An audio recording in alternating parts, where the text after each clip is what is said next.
అందరికీ నమస్తే, welcome to our channel. Present మనతో పాటు గెస్ట్గా ఉన్నారు పొలిటికల్ అనలిస్ట్ షణ్ముఖ్ గారు. సార్ నమస్తే అండి. నమస్కారం అండి. సార్, నెల్లూరు జిల్లాకు సంబంధించి మేకపాటి రాజమోహన్ రెడ్డి, అదేవిధంగా ప్రకాశం జిల్లాకు సంబంధించి కరణం బలరాం, వీళ్ళిద్దరూ కూడా వైసీపీలో బడా నేతలని చెప్పాలి. సో ఆయా జిల్లాలో వాళ్ళు బాగా ఫేమస్. అయితే వీళ్ళిద్దరూ వైసీపీ పార్టీని వీడబోతున్నారు అనే వార్త అయితే బాగా హల్చల్ అవుతుంది. ఒకవైపు ఏమో జగన్మోహన్ రెడ్డి గారు 2.0 అంటే ఏంటి చూపిస్తాము, మరోవైపు ఏమో రప్ప అంటున్నారు. మరి వీళ్ళు చూస్తుంటేనేమో రప్ప అని ఒక్కొక్కరు ఎగిరిపోతున్నారు పార్టీ నుంచి. అసలు వైసీపీ పరిస్థితి ఏంటి?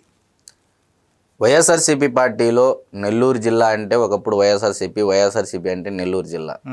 ఎందుకంటే రాజకీయంగా రెడ్డి సామాజిక వర్గం ఆ జిల్లాలో బలమైనది, ఆర్థికంగా కానీ రాజకీయంగా కానీ చాలా బలమైనటువంటి సామాజిక వర్గం. మరి మీరు చూడండి, నెల్లూరు జిల్లాలో 10 అంటే పాత నెల్లూరు జిల్లా అనుకుంటే నెల్లూరు జిల్లాలో దాదాపు 10 నియోజకవర్గాలు ఉంటే 10కి 10 ఈసారి టీడీపీ కైవసం చేసుకోవడం జరిగింది.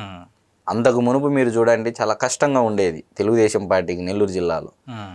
సో నెల్లూరు జిల్లాలో ఈ మధ్యకాలంలో అంటే గత 2 రోజుల నుంచి ఒక సమాచారం నడుస్తూ ఉంది. ఏమని అంటే, ఒక పెద్ద కుటుంబము వైఎస్ఆర్సీపీ పార్టీకి స్వస్తి పలుకుతూ ఉంది అతి తొందరలో. మరి అదేవిధంగా ప్రకాశం జిల్లాలో కూడా ఒక పెద్ద కుటుంబము ఆ పార్టీకి స్వస్తి పలుకుతా ఉంది అని చెప్పేసి సమాచారం నడుస్తూ ఉంది సోషల్ మీడియాలో.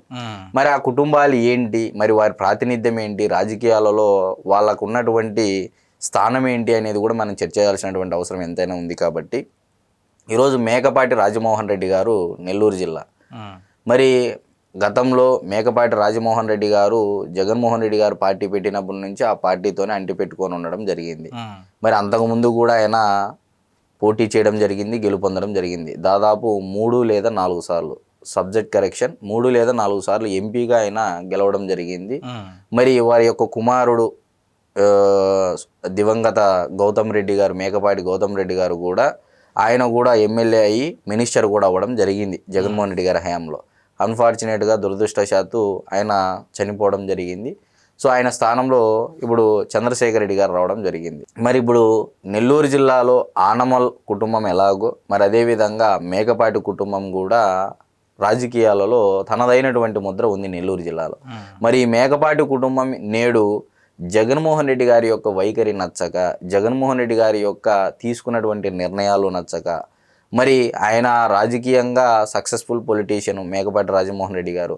మరి ఇప్పుడు ఆయన యొక్క కుమారులకు కానీ మరి వారి యొక్క కుటుంబానికి కానీ రాజకీయ భవిష్యత్తు ఉండాలి అంటే డెఫినెట్గా ఏ పార్టీ బాగుంటుందనే ఖచ్చితంగా ఆలోచన చేస్తారు. అందులో భాగంగా ఈరోజు గతంలోనే జగన్మోహన్ రెడ్డి గారి భజన ఆపండి అని చెప్పేసి ఆయన గతంలో చాలాసార్లు ప్రెస్ మీట్లో కూడా మాట్లాడడం జరిగింది. మరి అదేవిధంగా ఈరోజు మేకపాటి రాజమోహన్ రెడ్డి గారు తన యొక్క కుటుంబం రాజకీయ భవిష్యత్తు కారణంగా పార్టీ వీడుతున్నట్లని చెప్పేసి అంతర్గత సమాచారం. మరి అదేవిధంగా ప్రకాశం జిల్లాలో కరణం బలరాం గారు, మరి కరణం బలరాం గారు కూడా ఉమ్మడి ప్రకాశం జిల్లాలో తనదైనటువంటి రాజకీయ ముద్ర ఉంది.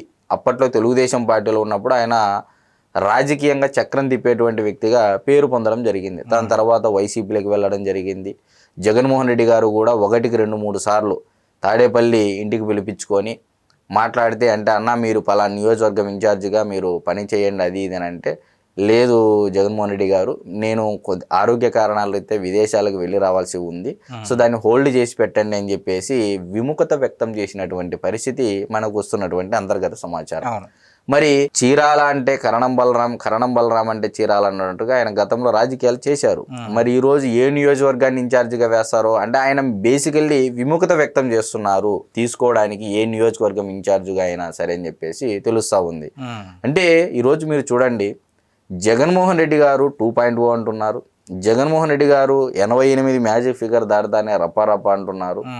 మరి ఒకవైపు జిల్లాకు ఒక పెద్ద కుటుంబం, రాజకీయంగా ఆర్థికంగా బలమైనటువంటి సామాజిక వర్గ కుటుంబాలు ఈరోజు గతంలో రాజకీయాల పరంగా చక్రం తిప్పినటువంటి నేతలు ఈరోజు ఒక్కొక్కరు వీడిపోతున్నారు అంటే ఆ ఆలోచనలో ఉన్నారు. అంటే ఏ విధంగా జగన్మోహన్ రెడ్డి గారి యొక్క వైఖరి ఉంది అంటే సొంత సామాజిక వర్గమే మేకపాటి వాళ్ళు, మరి కరణం బలరాం గారు అయితే కమ్మ సామాజిక వర్గం, మరి మేకపాటి రాజమోహన్ రెడ్డి గారు అయితే రెడ్డి సామాజిక వర్గం.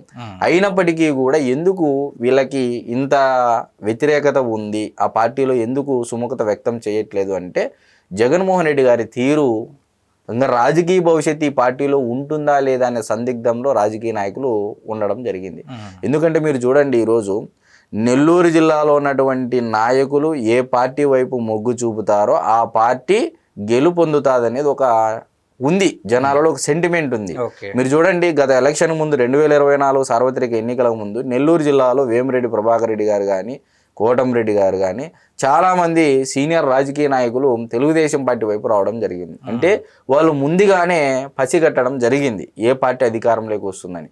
సో నెల్లూరు జిల్లా రాజకీయ నాయకులు ఏ పార్టీ వైపు మొగ్గు చూపుతారో ఆ పార్టీ ఖచ్చితంగా అధికారంలోకి వస్తుందనేది అయితే ఒక సెంటిమెంట్ ఉంది సో నెల్లూరు జిల్లాలో. సో ఖచ్చితంగా ఈరోజు మేకపాటి కుటుంబం కూడా వేడతా ఉంది అంటే ఇంకా జగన్మోహన్ రెడ్డి గారి యొక్క పార్టీ భవిష్యత్తు లేదేమో, మరి ఆ పార్టీలో వీళ్ళ భవిష్యత్తు లేదో ఏదో ఒకటి అన్నా అయిండాల. సో ఖచ్చితంగా ఈ కారణాల రీత్యా అతి తొందరలో దూరం కానుంది ఆ కుటుంబం అనేది అయితే నడుస్తూ ఉంది సోషల్ మీడియాలో. ఇప్పటికే వైసీపీ నుంచి ప్రముఖ నేతలు అయితే వెళ్ళిపోవడం జరిగింది. ఫర్ ఎగ్జాంపుల్ విజయసాయి రెడ్డి గారు కావచ్చు, వేరే వాళ్ళు కావచ్చు. అలాగే ఇప్పుడు వీళ్ళిద్దరం అంటే ఇలా వెళ్ళిపోతూ ఉంటే మరి ఇంకా వైసీపీ పరిస్థితి ఏంటంటారు? మీరు ఇందాక విజయసాయి రెడ్డి గారు అన్నారు, జగన్మోహన్ రెడ్డి గారి పక్కన చుట్టూ ఉన్నటువంటి 10 మంది, అంటే ఆయన పార్టీ పెట్టినప్పటి నుంచి ఆయనతో పాటు వెన్నంటూ ఉన్నటువంటి 10 మందిలో 8 మంది ఈరోజు పార్టీలో లేరండి. ఇద్దరు ఉన్నారు. ఈరోజు విజయసాయి రెడ్డి గారు వెళ్ళారా, బాలినేని శ్రీనివాసరెడ్డి గారు వెళ్ళారా, ఇట్లా చెప్పుకుంటూ పోతే చాలామంది, మోపిదేవి వెంకటరమణ గారు వెళ్ళారా, ఎవరండి వీళ్ళంతా? జగన్మోహన్ రెడ్డి గారు అంటే ఎక్సెప్ట్ బాలినేని శ్రీనివాసరెడ్డి గారు కాక విజయసాయి రెడ్డి గారు, మోపిదేవి వెంకటరమణ గారు జగన్మోహన్ రెడ్డి గారి పైన ఉన్నటువంటి కేసుల్లో ప్రతి ఒక్క దాంట్లోనూ ఉన్నటువంటి వ్యక్తులు వీళ్ళు. ఈరోజు వాళ్ళే దూరమైనటువంటి పరిస్థితి అండి. దాదాపు జగన్మోహన్ రెడ్డి గారు చుట్టుపక్కల ఆయనతో పాటు 10 మంది వీళ్ళు ఉన్నారు. ఇప్పుడు ఫర్ ఎగ్జాంపుల్ నందమూరి తారక రామారావు గారికి తనకంటూ ఒక టీం ఉండేది, అంటే ఆయన్ని కాచుకొని ఆయన వెంటే నడిచేటువంటి ఒక టీం ఉండేది, ఆ నాయకులు ఉండేవాళ్ళు. మరి అదేవిధంగా నారా చంద్రబాబు నాయుడు గారు కూడా ఒక టీం ఉండేది, ఆయన వెంటే ఉంటా ఆయన నమ్ముకొని ఉండేటువంటి నాయకులు కూడా ఉన్నారు. సో ఇప్పుడు రాజశేఖర రెడ్డి గారు కూడా ఆ టీం ఉంది. ఇప్పుడు మీరు చూడండి, నారా లోకేష్ గారు కూడా ఆ టీం రెడీ చేసుకున్నారు. ఇప్పుడు ఆయనకు కూడా టీం రెడీగా ఉంది. ఇప్పుడు జగన్మోహన్ రెడ్డి గారికి ఎందుకు జగన్మోహన్ రెడ్డి గారి పార్టీలో ఉన్నటువంటి మొదటి నుంచి ఉన్నటువంటి 10 మందిలో 8 మంది ఎందుకు లేరు ఈరోజు పార్టీలో అంటే దాని అర్థం ఏంటండి? ఒకటి, జగన్మోహన్ రెడ్డి గారి యొక్క విధి విధానాలు నచ్చక, జగన్మోహన్ రెడ్డి గారి యొక్క రాజకీయ నిర్ణయాలు నచ్చక, లేదా ఈ నేతలకి ఆ పార్టీలో ఇంకా రాజకీయ భవిష్యత్తు లేదు. ఎందుకంటే ఆ పార్టీ అధికారంలోకి వచ్చేటువంటి ఎక్కడ కనబడటం లేదు ఆ సూచనలు అని చెప్పేసి ఆలోచించి ఈరోజు దూరం అయిపోతూ ఉన్నారు.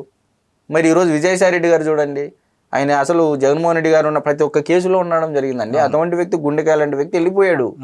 సో డెఫినెట్గా నేను చెప్పేది ఏంటంటే జగన్మోహన్ రెడ్డి గారి యొక్క రాజకీయ నిర్ణయాలు, ఆయన యొక్క విధి విధానాలు నచ్చకనే ఈరోజు పార్టీలు ఒక్కో జిల్లాలో బలమైనటువంటి రాజకీయంగా, ఆర్థికంగా, సామాజికంగా, రాజకీయంగా ఉన్నటువంటి కుటుంబాలు కూడా ఈరోజు జగన్మోహన్ రెడ్డి గారి పార్టీని వీడి వెళ్ళిపోతున్నాయని వార్తలు, అంటే నిప్పులేందే పొగరాదన్నట్టుగా ఏ విధంగా అయితే నడుస్తూ ఉందో, సో ఖచ్చితంగా ఇవి వీడతా ఉన్నారు. ఇప్పటికే అలా వచ్చినటువంటి వార్తలు బాలినేని శ్రీనివాసరెడ్డి గారి విషయంలో నిజమయ్యాయి, విజయసాయి రెడ్డి గారి విషయంలో నిజమయ్యాయి, షర్మిలమ్మ గారు సపరేట్ పార్టీ పెడుతున్నారనే విషయం కూడా నిజమైంది, విజయమ్మ గారు కూడా దూరం అవుతున్నారనేది అన్నీ నిజమయ్యాయి. సో ఖచ్చితంగా రాబోయే రోజుల్లో వైఎస్ఆర్సీపీ పార్టీకి గడ్డు కాలమని అయితే మనం ఖచ్చితంగా చెప్పచ్చు. థ్యాంక్స్ అండి. నమస్కారం.